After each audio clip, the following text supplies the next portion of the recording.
9వ తారీఖు నాడు రవీంద్ర భారతిలో పెద్ద ప్రోగ్రాం చేయబోతున్నాము.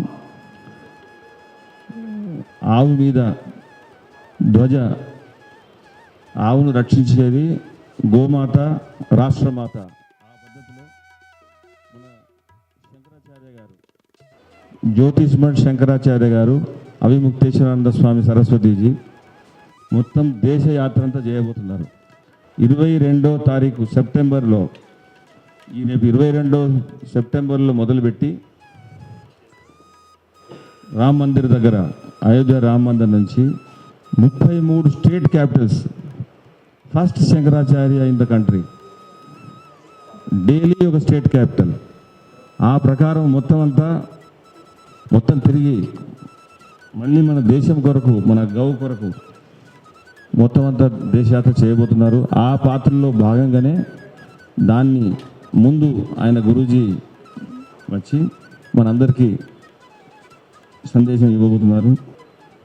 ఈ యాత్రలో భాగంగా మొత్తం ఈ తెలంగాణ ప్రదేశము, ఈ తెలంగాణ వీళ్ళ శంకరాచార్య పాదం పెడుతుంటేనే మనకు అదృష్టం, మనకు మంచి పనులు జరుగుతుంది. మీ అందరికీ, తెలంగాణ ప్రజలందరికీ కూడా మంచిగా అవుతుంది.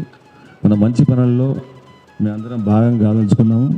మీరందరూ కూడా భాగం కావాలని కోరుతూ, ఈ ప్రోగ్రాం శంకరాచార్య 36 days 33 days మొత్తం దేశం తిరిగిన తర్వాత ఏ గవర్నమెంట్ అయినా సరే, ఇది గవర్నమెంట్తో సంబంధం లేదు, ఇది కాంగ్రెస్ గవర్నమెంట్, బీజేపీ గవర్నమెంట్, దీంతో సంబంధం లేదు. I have no doubt in my mind, definitely Gomata will be declared as a Rashtramata. Rashtramata is treated as Bharat Mata. ఎక్కువ రోజులు లేదు. ఏ గవర్నమెంట్ అయినా సరే ముందుకు రాకుండా తప్పకుండా ఆ పరిస్థితి వస్తుంది. ఆ పరిస్థితిలో రావడానికి ముందుగా కారణంగా మన జగద్గురు శంకరాచార్య గారు ముందు పోతున్నారు.